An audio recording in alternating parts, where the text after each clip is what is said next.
दोस्तों, अगर आपने गुल्ली बुल्ली और ग्रैनी का बर्थडे पार्ट 1 और 2 अभी तक नहीं देखा है तो पहले आप उसे देख लें, वरना ये स्टोरी आपको समझ में नहीं आएगी।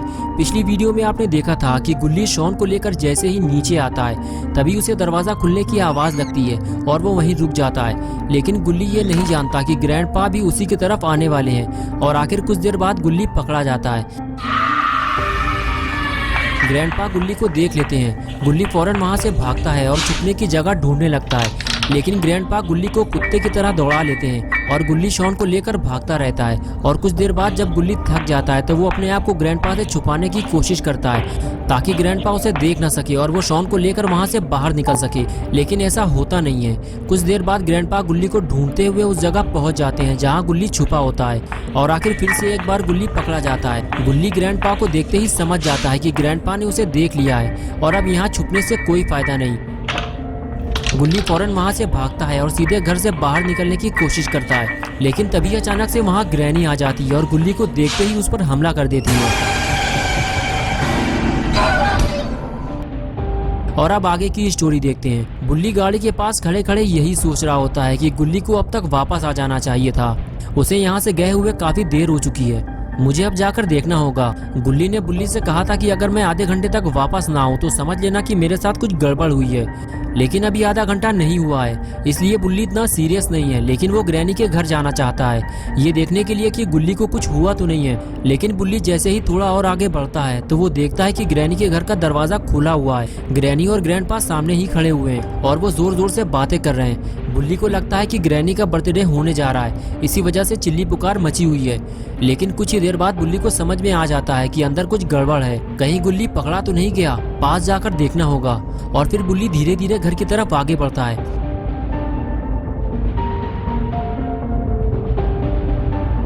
अभी भी बुल्ली को समझ में नहीं आ रहा कि आखिर वहाँ हुआ क्या है। बुल्ली अब और पास जा भी नहीं सकता वरना वो पकड़ा जाएगा। वो तो बस गुल्ली के बाहर आने का इंतजार कर रहा है, लेकिन शायद उसे नहीं पता कि गुल्ली अब वापस नहीं आएगा। ग्रैनी ने उसे मारकर बेहोश कर दिया है और अब ग्रैनी और ग्रैंडपा उसे ठिकाने लगाने वाले हैं। ग्रैंडपा को लग रहा है कि गुल्ली और शॉन घर में चोरी करने आए थे, इसलिए उन्हें सख्त सजा मिलनी चाहिए। तभी खूनी पिग सबसे बताता है कि मैं इन दोनों को जानता हूँ, ये वही लोग हैं जिसने मेरी आग फोड़ी थी। मैं इन दोनों को अपने साथ ले जाना चाहता हूँ और फिर मैं इनसे अपना बदला निकालूंगा और इन दोनों के रसगुल्ले बाहर निकाल लूंगा। इन लोगों ने मुझे बहुत परेशान किया है। लेकिन पास में खड़ा हुआ जेसन भी ये सारी बातें सुन रहा होता है और वो नहीं चाहता कि खूनी पिग गुल्ली को लेकर अपने साथ चला जाए, इसीलिए जेसन खूनी पिग से कहता है, इस मोटे लड़के को हाथ न लगा देना धोखे से, ये मेरा शिकार है, वरना अंजाम भुगतने के लिए तैयार रहना। तभी खूनी पिग बोला, चुपचाप मुंह बंद करके वहीं खड़े रहो जेसन, जहाँ खड़े हुए हो, वरना तुम्हारा हाल भी वही होगा जो इन दोनों का हुआ है। ये बात सुनते ही जेसन भड़क गया और खूनी पिग के पास पहुंच गया। तभी खूनी पिग ने कहा, जाओ जेसन, ये आंखें किसी और को दिखाना, बहुत देखे हैं तुम जैसे। खूनी पिग की ये बात सुनते ही जेसन ने खूनी पिग का गला पकड़ लिया और जोर से दबाने लगा। खूनी पिग बोला, जेसन छोड़ो मुझे, मेरी सांस रुक रही है। ग्रैंडपा बचाओ मुझे, मैं कंफ्यूज हो रहा हूँ कि सांस लूं कहाँ से और छोड़ू कहाँ से। ग्रैंडपा बोले, जेसन उसे छोड़ दो वरना वो कंफ्यूज हो जाएगा तो मुसीबत हो जाएगी। और फिर बड़ी मुश्किल से ग्रैंडपा और रॉड ने मिलकर खूनी पिग को जेसन से छुड़ाया। तभी ग्रैनी बोली, तुम दोनों कान खोलकर ये बात सुन लो, इन दोनों को मैंने मारा और ये मेरा शिकार है, इसलिए दोनों को मैं रखूंगी, इन्हें यहाँ से ले जाने की सोचना भी मत। और फिर ग्रैनी ने इविल नन से कहा, नन तुम इन दोनों को बेसमेंट में ले जाकर डाल दो और इन पर नजर रखना, ये वहाँ से गायब ना होने पाए। और फिर इविल नन गुल्ली को खींचते हुए बेसमेंट में ले जाने लगी और सारे लोग खड़े होकर ये नजारा देखते रहे। जेसन और पिग की लड़ाई की वजह से दोनों को कुछ नहीं मिला।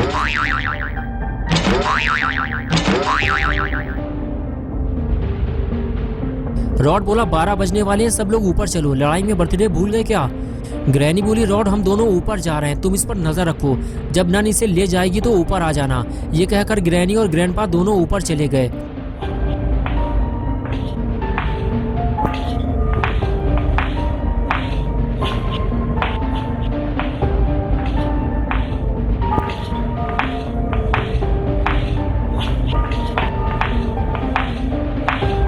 ग्रैनी और ग्रैंडपा जैसे ही ऊपर वाले रूम में पहुंचे दोनों का दिमाग खराब हो गया।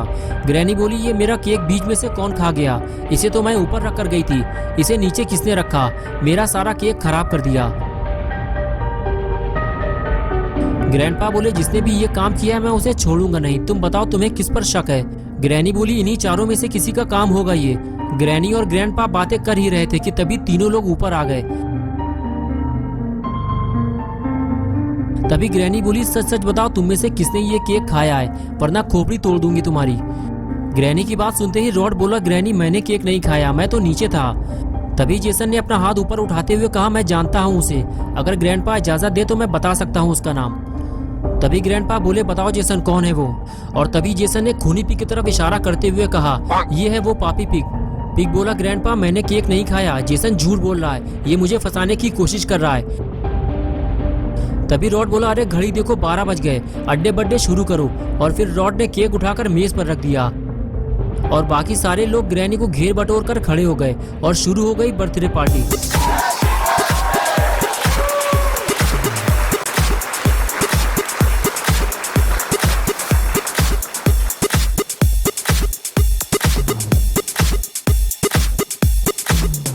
सारे लोग पार्टी में मस्त थे। इसी मौके का फायदा उठाते हुए बुल्ली गुल्ली को ढूंढते हुए ग्रैनी के घर के अंदर चला आया, लेकिन बुल्ली को यह काम जल्दी करना होगा क्योंकि पार्टी खत्म होते ही सब लोग नीचे आ जाएंगे और बुल्ली का घर से बाहर निकलना मुश्किल हो जाएगा।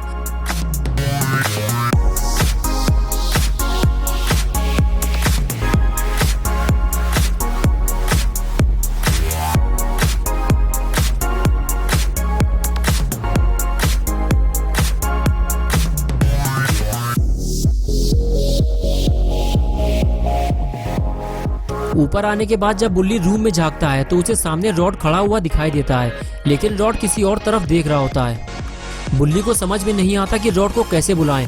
तभी वो हाथ हिलाने लगता है, लेकिन कोई फायदा नहीं।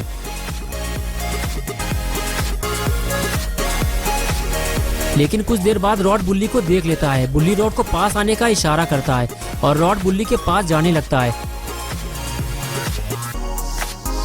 रॉड बुल्ली के पास जाकर कहता है, तुम यहाँ क्या कर रहे हो बुल्ली? अभी थोड़ी देर पहले गुल्ली और शॉन पकड़े गए हैं। बुल्ली कहता है, क्या गुल्ली पकड़ गया और तुमने उसकी कोई मदद भी नहीं की? तभी रॉड कहता है, बुल्ली नीचे चलो, हम यहाँ बात नहीं कर सकते, खूनी पिग मुझे देख रहा है। ये कहकर दोनों नीचे चले गए, लेकिन खूनी पिग का ध्यान लगा हुआ है कि रॉड किससे बातें कर रहा है और वो फौरन रूम के बाहर निकल कर देखता है। जिसका डर था आखिर वही हुआ। खूनी पिग ने रॉड के साथ बुल्ली को देख लिया है और ये देखते ही खूनी पिग ने अंदर जाकर सबको ये बात बता दी। तो दोस्तों, क्या होगा बुल्ली और रॉड का? क्या गुल्ली और शॉन इस घर से बाहर निकल पाएंगे या फिर बुल्ली और रॉड भी अब फंस जाएंगे? ये हम देखेंगे पार्ट 4 में 21 को इसी चैनल पे। तो दोस्तों, अगर आप पार्ट 4 देखना चाहते हैं तो इस वीडियो को लाइक करें, चैनल को सब्सक्राइब करना और बेल आइकन प्रेस करके ऑल